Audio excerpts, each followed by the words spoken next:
একদিন এক বুজুর্গ আলেমের সাথে এক নাস্তিক পণ্ডিতের তর্কসভা হওয়ার কথা। বুজুর্গ আলেম স্রষ্টার অস্তিত্ব প্রমাণ করবেন, আর নাস্তিক স্রষ্টা নেই প্রমাণ করবেন। বুজুর্গ আলেম আসতে দেরি দেখে নাস্তিক বললেন, বুজুর্গ স্রষ্টার অস্তিত্ব প্রমাণ করতে পারবে না, তাই সে আসবে না। বুজুর্গের বাড়ি ছিল নদীর ওপার। কিছুক্ষণ পর বুজুর্গ আলেম এলেন, আর সবাইকে বললেন, আপনারা জানেন আমার বাড়ি নদীর ওপার।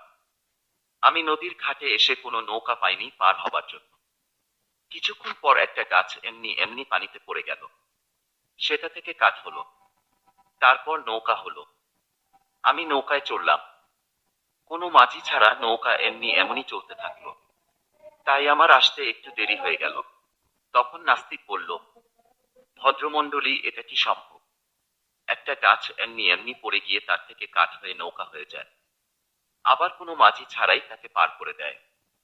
আসলে উনি স্রষ্টার বিশ্বাসী হয়ে পাগল হয়ে গেছে, উনার কথা কেউ বিশ্বাস করবেন না।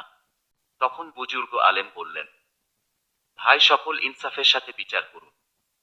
পাগল আমি না উনি। আমি তো শুধু একটা নৌকার কথা বলেছি, যেটা এমনি এমনি তৈরি হয়ে আমাকে পার করেছে।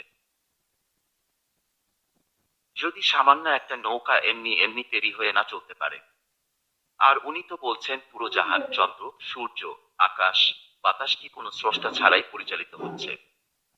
এখন আপনারাই বলুন, পাগল আমি না উনি। সভায় উপস্থিত সবাই যথাযথ যুক্তি দেখে বুজুর্গ আলেমকে সমর্থন করলেন।